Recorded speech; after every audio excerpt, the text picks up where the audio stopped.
Hello guys, സിയാടോക്സിൻ്റെ പുതിയൊരു വീഡിയോയിലേക്ക് എല്ലാവർക്കും സ്വാഗതം. അപ്പോൾ ഇന്നത്തെ എൻ്റെ വീഡിയോ എന്താണെന്ന് വെച്ചാൽ ഒരു കിടില അടാറ് വഴി കൂടെ ഉള്ള ഒരു യാത്രയാണ്. എന്ന് പറയുമ്പോൾ ഒരു അപകടം നിറഞ്ഞ ഒരു വഴി കൂടെയുള്ള യാത്ര. ആ വഴികൾ കാണുമ്പോൾ തന്നെ എൻ്റെ പൊന്നെ കിളി പറക്കും. സൗദി അറേബ്യയിലെ അൽബഹ എന്നുള്ള ഒരു സ്ഥലത്ത് കുറച്ച് ഉൾപ്രദേശത്താണ് ഈ ഒരു സ്ഥലം വരുന്നത്. എന്ന് പറയുമ്പോൾ ഏകദേശം ഒരു 25 കിലോമീറ്റർ ഒരു വലിയൊരു മല കടന്ന് അപ്പുറത്തെ ഭാഗത്ത് നമ്മൾ പോകണം. അപ്പോൾ ഈ ഒരു മല കംപ്ലീറ്റ് ആ ഒരു മലയുടെ സൈഡിൽ കൂടെയാണ് ഈ ഒരു വഴി ഇങ്ങനെ കംപ്ലീറ്റ് അവർ വെട്ടിയിട്ടിരിക്കുന്നത്. അപ്പോൾ നമ്മൾ ലോഡും കൊണ്ട് ഈ ഒരു വഴിയാണ് നമ്മൾ കയറി പോവേണ്ടത്. അപ്പോൾ എൻ്റെ വീഡിയോ നിങ്ങൾ ആദ്യമായിട്ടാണ് കാണുന്നതെങ്കിൽ ഇപ്പോൾ തന്നെ ചാനൽ സബ്സ്ക്രൈബ് ചെയ്യണം. അതുപോലെ നിങ്ങൾ എല്ലാവരും ലൈക്ക് ചെയ്യണം കേട്ടോ. അതുപോലെ നിങ്ങളുടെ സുഹൃത്തുക്കൾക്കും ഫ്രണ്ട്സുകൾക്കും ഈ ഒരു വീഡിയോ ഷെയർ ചെയ്ത് കൊടുക്കണം, അവരും കാണട്ടെ ഇങ്ങനെയുള്ളൊരു വഴിയും. അതുപോലെ തന്നെ നിങ്ങളുടെ ഡ്രൈവർ സുഹൃത്തുക്കൾക്കും ഈ ഒരു വീഡിയോ ഷെയർ ചെയ്ത് കൊടുക്കണേ. ഈ കാണുന്നത് നമ്മുടെ ഒരു ഫസ്റ്റ് ടേണിംഗ് ആണ്. എന്ന് പറയുമ്പോൾ നമ്മൾ വണ്ടി ലോഡുമായിട്ട് പോകാൻ നേരത്ത് നമ്മൾ താഴെ നിന്ന് ഫസ്റ്റ് ഗിയറിൽ പതുക്കെ കയറി വരണം.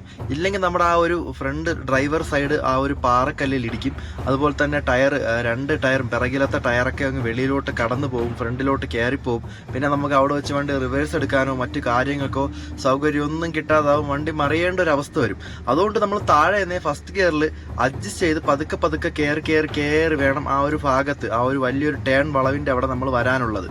നമ്മുടെ മഹമ്മൂദ് ചാച്ചയാണ് ഇപ്പോൾ വണ്ടി ഓടിക്കുന്നത്. പുള്ളിക്കാരൻ ദിവസവും സ്ഥിരമായിട്ട് കയറുന്ന ഒരു മലയാണ് ഈ ഒരു മല. എന്ന് പറയുമ്പോൾ ഈ ഒരു കാണുന്ന മലയുടെ അപ്പുറത്തെ ഭാഗത്താണ് നമുക്ക് പോകാനുള്ളത്. അപ്പോൾ ഈ ഒരു മല ഇങ്ങനെ കംപ്ലീറ്റ് ചുരം കണക്കാണ്. ഈ ഒരു റോഡ് ഇങ്ങനെ വളം തിരിഞ്ഞ് അങ്ങ് മുകളിൽ കയറി പോകും. ഏകദേശം ഒരു 25 കിലോമീറ്റർ, എനിക്ക് തോന്നുന്നു ഒരു 20-25 കിലോമീറ്റർ വരും ആ ഒരു മലയുടെ മുകളിൽ എത്താൻ വേണ്ടിയിട്ട്. അപ്പോൾ അതനുസരിച്ച് നമ്മൾ പതുക്കെ പോകണം. അങ്ങോട്ട് പോകാൻ ഏകദേശം 1.5 മണിക്കൂർ എടുക്കും. എന്ന് പറയുമ്പോൾ നമുക്ക് പതുക്കെ പോകാൻ പറ്റത്തുള്ളൂ. ചെറിയ സിംഗിൾ റോഡാണ്, വേറെ വണ്ടി വന്നാലൊന്നും നമുക്ക് വഴി കൊടുക്കാനോ മറ്റുള്ള സൗകര്യങ്ങളോ ഒന്നുമില്ല. നമ്മൾ ദൂരോട്ട് നിന്ന് ഹാണടിച്ച് കയറി വേണം നമ്മൾ മുകളിലറ്റം വരെ പോകാൻ. ഇതിന് മുന്നേ ഞാൻ ഒറ്റയ്ക്ക് ഒരു ഡേഞ്ചർ സ്ഥലത്ത് പോയൊരു വീഡിയോ കൊടുത്തിട്ടുണ്ട്. ആ ഒരു വീഡിയോ ഞാൻ കമൻറ്റിൽ പിൻ ചെയ്തേക്കാം, നിങ്ങളെല്ലാം കയറി കാണണേ. അപ്പോൾ നമ്മളിപ്പോൾ രണ്ടാമത്തെ ആ ഒരു ടേണിംഗ് എത്തിയേ. ഈ ഒരു രണ്ടാമത്തെ ടേണിങ്ങും അതുപോലെ തന്നെ മൂന്നാമത്തെ ടേണിങ്ങുമാണ് കുറച്ച് ഡേഞ്ചർ. എന്ന് പറയുമ്പോൾ നമ്മൾ അവിടെ വെച്ച് ശ്രദ്ധിച്ചില്ലെങ്കിൽ വണ്ടി മറിയും, പക്ക മറിയും. ഇപ്പം നമ്മൾ രണ്ടാമത്തെ ആ ഒരു ടേണിങ് കഴിഞ്ഞു. അപ്പോൾ അടുത്തതായി കാണുന്നത് ഈ ഒരു മൂന്നാമത്തെ ടേണിങ്ങാണ് നമ്മളിപ്പോൾ കയറാൻ വേണ്ടി പോകുന്നത്. അത്യാവശ്യം നമ്മൾ കുറച്ച് ആ മലയുടെ സെൻറ്റർ ഭാഗം അടുപ്പിച്ചെത്തിയിട്ടുണ്ട്. താഴോട്ട് നോക്കുമ്പോൾ ഉള്ള കാഴ്ചകളെന്ന് വെച്ചാൽ നമുക്കെല്ലാം ചെറുതായി കാണാം, റോഡുകൾ കാണാം, അങ്ങ് താഴെയുള്ള വീടുകളൊക്കെ നമുക്ക് ചെറുതായിട്ട് കാണാം. ഈ ഒരു മൂന്നാമത്തെ വളവ് എന്ന് വെച്ചാൽ നല്ലൊരു കൊടും വളവാണ്. അതുപോലെ തന്നെ ഒരു കൊടും വളവും കയറ്റവും കൂടെ ഒരുമിച്ചാണ് വരുന്നത്. എനിക്ക് തോന്നുന്നു ഒരു 360 ഡിഗ്രി ആ ഒരു ടൈപ്പിലാണ് ഒരു റോഡ് വന്നിരിക്കുന്നത്, ആ ഒരു മൂന്നാമത്തെ വളവ്. ഈ ഒരു റോഡിൽ ഏകദേശം 20 കിലോമീറ്ററിന് അടുപ്പിച്ച് ചെറിയ വാഹനങ്ങൾ ഏതെങ്കിലുമൊക്കെ വരികയാണെങ്കിൽ നമുക്ക് സൈഡ് ഒതുക്കാൻ പറ്റും. എന്ന് വെച്ചാൽ ആ വണ്ടി ഒതുക്കണം, നമുക്ക് ഒതുക്കാനൊന്നും പറ്റത്തില്ല. നമ്മൾ അങ്ങോട്ടോ ഒതുക്കിയാൽ നമ്മളെ വണ്ടി അങ്ങ് മറിഞ്ഞു പോകും. അതുകൊണ്ട് നമ്മൾ മാക്സിമം ഈ ഒരു റോഡ് സൈഡ് ഒതുക്കി പോകത്തില്ല. നമ്മൾ റോഡ് കവർ ചെയ്ത ഈ ഒരു റോഡിൽ നമ്മൾ കയറി പോവുള്ളൂ. ചെറിയ വാഹനങ്ങൾ ഈ ഒരു റോഡ് നമുക്ക് മാറിത്തരും. ഇത് നോക്കിയേ, ഈ ഒരു മൂന്നാമത്തെ വളവ് നല്ല കയറ്റം കയറി വേണം അത് പോവാൻ. അതുപോലെ തന്നെ നല്ല വളവും കൂടെയാണ്. വണ്ടി എത്രത്തോളം വളഞ്ഞ് കയറുന്നുണ്ടെന്ന് നോക്കണേ. ഇത് കഴിഞ്ഞ് കുറച്ചുകൂടി മുന്നിലോട്ട് പോകുമ്പോൾ ഏകദേശം ഇതേ കണക്കത്തൊരു 3-4 ഹെയർ പിൻ കൂടി ഇനിയുണ്ട്. എന്ന് പറയുമ്പോൾ ഇനി അടുത്തൊരു ഹെയർ പിന്നാണെന്ന് തോന്നുന്നു. നല്ലൊരു വളവുണ്ട്. എന്ന് പറയുമ്പോൾ ഈ ഒരു ദിവസം ഞാൻ രാവിലെ ഇവിടെ വന്നായിരുന്നു. ഫസ്റ്റ് ട്രിപ്പ് ഞാൻ വന്നായിരുന്നു. രണ്ടാമത്തെ ട്രിപ്പിലാണ് ഞാൻ വീഡിയോ എടുക്കുന്നത്. അപ്പോൾ എനിക്ക് കുറച്ച് വഴികളൊക്കെ എനിക്ക് ഓർമ്മ ഉണ്ട്. നമ്മൾ കൂടുതൽ ഉയരം കയറി പോകും തോറും നമ്മൾ കാണുന്ന കാഴ്ചകളും അത്ര മനോഹരമേറിയ കാഴ്ചകളാണ്. എന്ന് പറയുമ്പോൾ നമ്മൾ ഫ്ലൈറ്റിലിരുന്നിട്ട് താഴോട്ട് നോക്കുമ്പോൾ നമുക്ക് ചെറിയ പൊട്ടുകൾ കണക്കിന് വീടും അതുപോലെ തന്നെ ചെറിയ വൃക്ഷങ്ങളൊക്കെ നമുക്ക് കാണാൻ പറ്റത്തില്ലേ? ആ ഒരു അതേ അവസ്ഥയാണ് നമ്മൾ ഉയരം കൂടിയ മുകളിലോട്ട് കയറി പോകുമ്പോഴും. നിങ്ങൾ നോക്കിയേ, ആ ഒരു നമ്മൾ താഴെ നിന്ന് കയറി വന്ന റോഡുകൾ എല്ലാം ഈ ഒരു ഫ്രെയിമിൽ നമുക്ക് മുകളിൽ നിൽക്കുമ്പോൾ കാണാൻ പറ്റും. ഏകദേശം നമ്മളിപ്പോൾ ഒരു 7 ചുരത്തിന് മുകളിൽ കയറിയിട്ടുണ്ട്. അവിടെ നിന്ന് നോക്കുമ്പോൾ ഉള്ള കാഴ്ചയാണ് ഈ ഒരു കാഴ്ച. ഈ റോഡിലൊന്നും നമുക്ക് വാഹനങ്ങൾ നിർത്തിയിട്ട് കാഴ്ചകളൊന്നും കാണാൻ പറ്റത്തില്ല. വണ്ടി ഇങ്ങനെ റണ്ണിങ്ങിൽ നമ്മൾ ഈ ഒരു കാഴ്ചകൾ കണ്ടു പൊയ്ക്കൊണ്ടിരിക്കണം. എന്ന് പറയുമ്പോൾ ഇതൊരു സിംഗിൾ റോഡാണ്. വേറെ വണ്ടി വന്നാൽ വാഹന തടസ്സം ഉണ്ടാവും, അങ്ങനെയുള്ള കാര്യങ്ങളൊക്കെ ഉണ്ട്. അങ്ങനെ നമ്മളിപ്പോൾ ഒരു 7ാമത്തെ ചുരം കയറാൻ വേണ്ടി പോവുകയാണ്.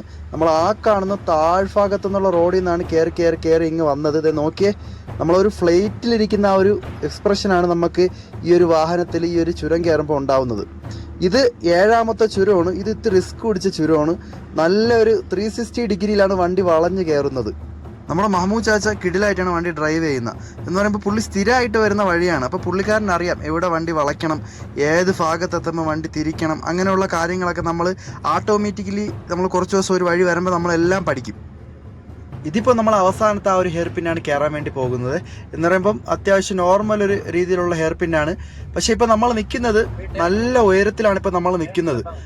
ഈ ഒരു കാഴ്ച കാണണമെങ്കിൽ നമ്മൾ തിരിച്ചിറങ്ങി വരുന്ന സമയത്താണ് നമ്മൾ ആ ഒരു ഡ്രൈവിംഗ് സൈഡിൻ്റെ ആ ഒരു ഭാഗത്ത് നിന്ന് താഴോട്ട് നോക്കുമ്പോൾ ഉള്ള കാഴ്ച ഭയങ്കര ഒരു രസമുള്ള കാഴ്ച എന്ന് പറയുമ്പോൾ നമ്മൾ അത്രയും ഹൈറ്റിലെ മുകളിലാണ് ഇപ്പോൾ നമ്മൾ നിൽക്കുന്നത്. അങ്ങനെ നമ്മൾ കുറേ കഷ്ടപ്പെട്ട് ആ ഒരു താഴ്ഭാഗത്ത് നിന്ന് ഏറ്റവും ടോപ്പിലെത്തിയിട്ടുണ്ട്. ഇനി നമുക്ക് ഏകദേശം ഒരു 3-4 കിലോമീറ്റർ മാത്രമേ ഉള്ളൂ ആ ഒരു വീട്. നമ്മൾ വെള്ളം കൊണ്ടൊഴിക്കാൻ വേണ്ടി ഉദ്ദേശിക്കുന്ന ആ ഒരു വീട് ഒരു 3 കിലോമീറ്റർ മാത്രമേ ഉള്ളൂ. അങ്ങനെ നമ്മൾ ആ ഒരു സ്ഥലത്ത് എത്തിയിട്ടുണ്ട്. ആ ഒരു സ്ഥലത്തെത്തി നമ്മുടെ വെള്ളം കാലിയാക്കിയാണ് ചെയ്യുന്നത്. നിങ്ങളൊന്ന് ആലോചിച്ച് നോക്കണം, ഈ സ്ഥലത്തൊന്നും വേറെ വണ്ടികളൊന്നും പോകത്തില്ല. നമ്മളത് കമ്പനി വണ്ടിയാണ്, നമുക്ക് പോയാലേ പറ്റത്തുള്ളൂ. എന്ന് പറയുമ്പോൾ വെളിയിലുള്ള ആൾക്കാരൊക്കെ പറയും 150 റിയാലിന് വേണ്ടിയിട്ട് നമ്മുടെ ജീവൻ പണയം വെച്ചിട്ട് നമുക്ക് പോവേണ്ട ആവശ്യമില്ല എന്നൊക്കെ പറഞ്ഞ് അവർ ഒഴിവാക്കി കളയും ഈ ഒരു സ്ഥലം കണ്ടിട്ട്. പക്ഷെ നമുക്ക് പോയാലേ പറ്റത്തുള്ളൂ, നമ്മൾ ഡ്യൂട്ടി ചെയ്താലേ പറ്റത്തുള്ളൂ. വെള്ളം കാലിയാക്കിയതിന് ശേഷം നമ്മൾ അവിടെ നിന്ന് തിരിച്ചിറങ്ങിയിട്ടുണ്ട്. വന്ന വഴിയാണ് നമ്മൾ തിരിച്ച് വരുന്നത്. അങ്ങോട്ട് പോയപ്പോൾ ഞാൻ പറഞ്ഞില്ലേ ഡ്രൈവിംഗ് സൈഡിൽ ആ ഒരു സൈഡിലോട്ടുള്ള കാഴ്ചകൾ കാണിച്ചു തരാമെന്ന്. ഇതാണ് ആ ഒരു സൈഡിലെ കാഴ്ച. എന്ന് പറയുമ്പോൾ നമ്മൾ അത്രത്തോളം ഹൈറ്റിൻ്റെ മുകളിലാണ് നമ്മളിപ്പോൾ നിൽക്കുന്നത്. ഇവിടെ നിന്ന് ഒരു 3-4 മിനിറ്റ് നമ്മൾ താഴോട്ട് നോക്കുമ്പോൾ തന്നെ നമ്മുടെ തലയൊക്കെ ഒന്ന് കറങ്ങും. അതുപോലെ തന്നെ കാലിൽ നിന്ന് ഒരു പെരുപ്പൊക്കെ വരും കേട്ടോ. എന്ന് പറയുമ്പോൾ അത്രത്തോളം ഡേഞ്ചറാണ്. നമ്മൾ കുറച്ച് ദിവസം ഈ ഒരു വഴി വന്നാൽ നമ്മളങ്ങ് ശീലിക്കും. പിന്നെ നമുക്ക് പേടിയൊന്നും വരത്തില്ല. നമുക്ക് കൃത്യമായിട്ട് അറിയാം വണ്ടി എവിടെ വളഞ്ഞു പോകും, ഏത് രീതിയിൽ വളയ്ക്കണം, ഏത് രീതിയിൽ ഓട്ടിക്കണം, അങ്ങനെയുള്ള കാര്യങ്ങളൊക്കെ നമുക്ക് മനസ്സിലാവും. ഇതൊക്കെ കണ്ടിട്ട് വേണം നിങ്ങൾ ഡ്രൈവർമാരുടെ വില മനസ്സിലാക്കാൻ. എന്ന് പറയുമ്പോൾ ഇന്ന് പലരും ഡ്രൈവർ എന്ന് കേൾക്കുമ്പോൾ നമ്മളെ പുച്ഛിക്കാറുണ്ട്. നിങ്ങളൊന്ന് ചിന്തിച്ച് നോക്കണം, നമ്മൾ കഴിക്കുന്ന ആഹാരങ്ങൾ പോലും പല പല സ്ഥലത്ത് നിന്ന് ഒരു ഡ്രൈവറിൻ്റെ കയ്യിലൂടെയാണ് നമ്മുടെ അടുത്തെത്തുന്നത്. വെറും തരം താഴ്ന്ന രീതിയിലാണ് ആൾക്കാർ ഡ്രൈവർമാരെ കാണുന്നത്. എന്ന് പറയുമ്പോൾ ആൾക്കാരൊക്കെ പറയുന്നത് ബുദ്ധിയില്ലാത്ത ആൾക്കാരെന്നൊക്കെയാണ്. എന്ന് പറയുമ്പോൾ നിങ്ങളൊന്ന് ചിന്തിച്ച് നോക്കിയത്, ഈ ഒരു വണ്ടി കൃത്യ സ്ഥലത്ത് വളച്ചില്ലെങ്കിൽ നമ്മൾ അങ്ങ് താഴെ പോകും. എന്ന് പറയുമ്പോൾ നമ്മുടെ മനസ്സും കണ്ണും എത്തണ സ്ഥലത്ത് നമ്മുടെ ടയർ എത്തണം. ടയർ കുറച്ച് അങ്ങോട്ട് മാറിപ്പോയാൽ പോയി, നമ്മളങ്ങ് ആ കുഴിയിലോട്ട് മറിഞ്ഞു പോകും.